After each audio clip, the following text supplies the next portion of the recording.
Phone tapping కేసులో SIB మాజీ chief Prabhakar Rao విచారణ రెండో రోజు కొనసాగుతోంది. విచారణలో ప్రభాకర్ రావు సిట్ అధికారులకు సహకరించడం లేదని తెలుస్తోంది. జీమెయిల్ ఖాతాలే కేంద్రంగా సిట్ విచారణ జరుపుతోంది. అయితే ఈ మెయిల్స్ డిలీట్ చేయడంతో వాటిని రికవరీ చేసేందుకు ఆయా సంస్థలకు పోలీసులు లేఖలు రాశారు. ఇక ఇదే అంశానికి సంబంధించి మరింత సమాచారం మా ప్రతినిధి పవన్ అందిస్తారు. ఫోన్ ట్యాపింగ్ కేసులో కీలక నిందితుడిగా భావిస్తున్న ఎస్ఐబి మాజీ చీఫ్ ప్రభాకర్ రావు ఈరోజు రెండో రోజు సిట్ అధికారులు విచారణ కొనసాగిస్తున్నారు.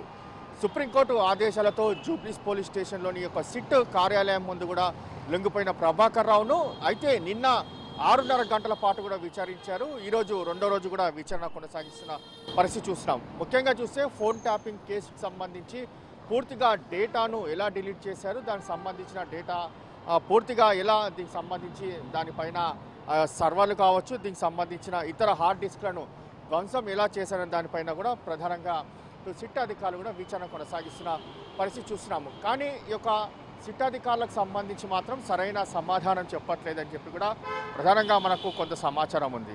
అయితే ఇప్పటికే ఈ యొక్క కొన్ని సంబంధించిన కీలకమైన ఆధారాలు సేకరించారు సిట్ అధికారులు ఫోన్ ట్యాపింగ్ కేసుకి సంబంధించి. ఎందుకంటే ఇప్పటికే చాలామంది వందల మంది ఇందులో వాంగ్మూలాన్ని కూడా స్టేట్మెంట్ కూడా సిట్ అధికారులు రికార్డ్ చేశారు.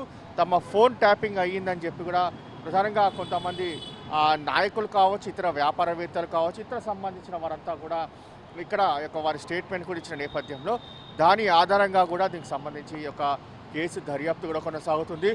ముఖ్యంగా చూస్తే ఇప్పటికే జీమెయిల్ సంబంధించిన యూజర్లు కావచ్చు, యాపిల్ సంబంధించిన యూజర్లకు సంబంధించి వారి కంపెనీలకు కూడా పోలీసులు సిట్ అధికారులు ఒక లెటర్ కూడా రాశారు. దీనికి సంబంధించిన డేటాను తమకు ఇవ్వాలని చెప్పి కూడా ప్రధానంగా ఇందులో పేర్కొన్నారు. మరోవైపు చూస్తే హార్డ్ డిస్క్కి సంబంధించిన డేటాను కూడా రిట్రీవ్ చేయడానికి కావాల్సిన ఏర్పాట్లు కూడా దీనికి సంబంధించి కూడా వారు ఎఫ్ఎస్ఎల్ కూడా పంపించిన పరిస్థితి చూస్తున్నాము. ఇక రెండో రోజు సంబంధించిన కస్టడీ యొక్క విచారణ కొనసాగిస్తున్న పరిస్థితి చూస్తున్నాము.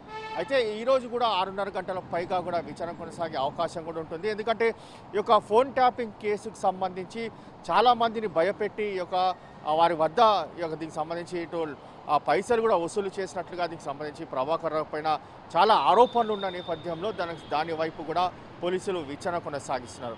మొత్తానికి ఓవరాల్గా ఫోన్ ట్యాపింగ్ కేసులో చాలా కీలకంగా భావిస్తున్న ప్రభాకర్ రావు సంబంధించి మాత్రము ప్రధానంగా ఇప్పటికే అధికారులు మాత్రం అతన్ని విచారించినా కూడా ఎక్కడ కూడా సరైన సమాధానం మాత్రం చెప్పలేని పరిస్థితి కూడా మనం చూస్తున్నాము. కానీ ఈరోజు మాత్రం ఈ యొక్క విచారణ చాలా కీలకంగా మారే అవకాశం కూడా ఉంటుంది. ఎందుకంటే ఇప్పటికే కొన్ని సాక్ష్యాధారాలు అన్నీ కూడా సేకరించిన అధికారులు ప్రభాకర్ రావు ముందు పెట్టి కూడా విచారణ కొనసాగిస్తారు. దానికి సంబంధించి కూడా ఇలాంటి సమాధానం చెప్తారనేది మాత్రము వేచి చూడాల్సిన పరిస్థితి కూడా కనిపిస్తుంది.